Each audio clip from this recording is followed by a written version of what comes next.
Audience tonight, how many of those have been fulfilled over the last 2.5 years?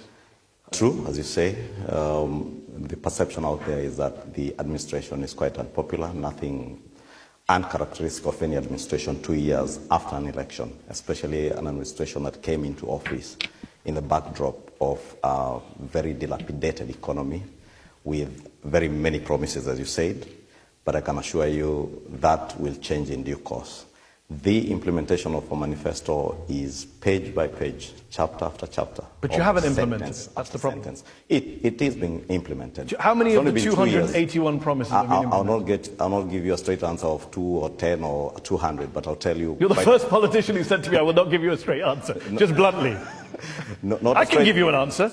I've got the answer. It's 14 out of 281 promises. That means 95% of your promises have not been met 2.5 years in. That is your number, Mehdi, not my number. It's not my number. It's the number of Mizalendo, a non-partisan parliamentary monitoring organization in Kenya that tracks all parties. They're saying 14 out of 281. I mean, we can run through some of them. President Ruto said he would give free internet and phone calls to Kenyans. He hasn't. He said he would start an inquiry into cronyism. He has not. He said he would ratify the International Convention Against Enforced Disappearances. He has not. I could go on and on. Kenyans are frustrated because they were lied to during the election campaign. Well, Mehdi, as I told you, that is the perspective of Mzalendo.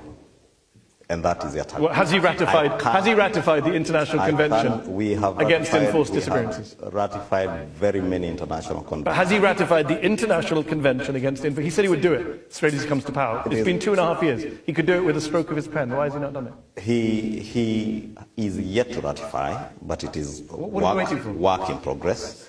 Was there a timeline for its ratification, according to Mzalendo? Many things have timelines on. Was there a timeline? He said he would do a public inquiry into cronyism within 30 days. Has he done it? Public inquiry? Yeah, a public inquiry to establish the extent of cronyism and state capture and make recommendations. Page 61 of your manifesto. Has he done it? It's been more than 30 days. It's been 2.5 years. I'll tell you, Mehdi, if you read the NADCO report, there are recommendations on what is to be done on state cronyism, on state capture, on extrajudicial killings. That is captured in the NADCO report. But you haven't done what the manifesto called for on multiple things. And look, you know, and you admitted, to be fair, that people are unhappy. There's a perception of the government that's unpopular. Kenyans have been most upset about the cost of living.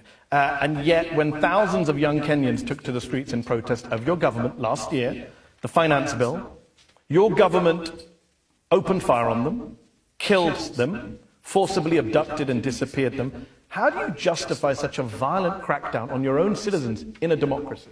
First, let me say this, Mehdi. As you said, because you never allowed me to answer the question on the promises kept.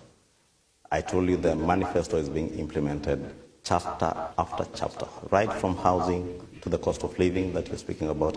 Because, of course, you cannot judge what was to be done in 5 years, in a short 2 years. Well, some of them said you would do it in 30 days and you haven't. But just deal with the violence. How do you justify what happened last summer in Kenya?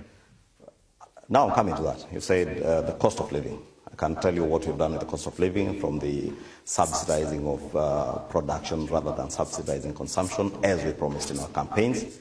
You remember the first demonstrations after the elections in 2023 were about the cost of living. Which also were greeted with violence from the state. And unfortunately, all demonstrations end up with deaths, which is a very unfortunate incident.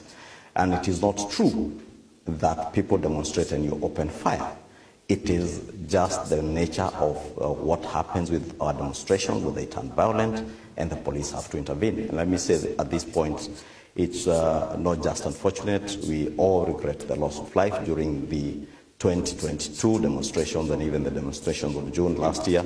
Unfortunate that lives had to be lost, but it was not that fire was opened on young. Yeah, the way you talk, lives had to be lost. No, lives were taken. Right? People were shot in the head. No life ought to have been lost, and nobody can justify the loss of life anywhere in the world out of demonstrations According to a Reuters investigation, 19-year-old Charles Owino went to a protest, was killed with a gunshot to the head. The police recorded his death as a road accident. 21-year-old Shaquille Obienge, he died the same day as Owino, also shot in the neck. Police recorded his death as a road accident. If these deaths are so regrettable, why is the Kenyan police covering them up? Fortunately, Mehdi, we have a very robust constitution in the country, the best constitution in sub-Saharan Africa. This constitution has very good and clear safeguards that make sure that everybody is held to account for your actions, including the police. You've mentioned 2 or 3 people. I think from IPOA's records, the Independent Police Oversight Authority, from their records, they have recorded about 60 deaths from last year's demonstrations. And there are some, I think about 30-something that are still under investigation.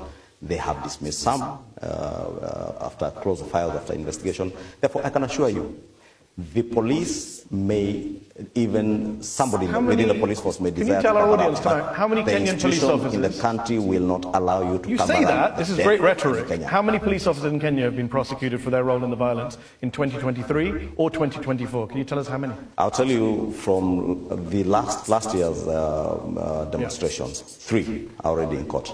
3 police officers have been prosecuted. Three are being prosecuted. Are being prosecuted, but none have been prosecuted. Another 34 cases. Before you prosecute somebody, you have got to investigate. So you have to. This is what Human Rights Watch said last year. Bodies of people showing signs of torture continue to turn up in rivers, forests, quarries, mortuaries. The authorities have yet to investigate or prosecute anyone for these crimes. Kenya has a history of police brutality and lack of accountability for serious abuse. So that's Human Rights Watch. You want to believe what Human Rights Watch said, not what I'm saying? Yeah.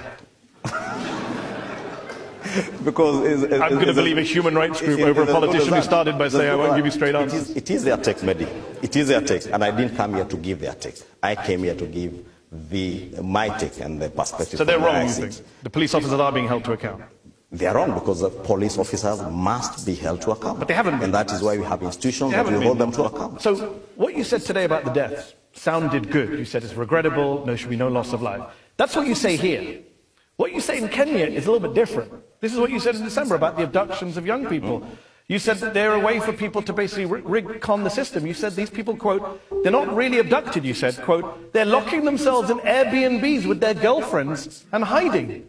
Are you saying that all these abductions, Kenyan parents crying over missing children, bodies turning up in rivers, that's people pretending, hiding with their girlfriends in an Airbnb? Do you understand how offensive that sounds?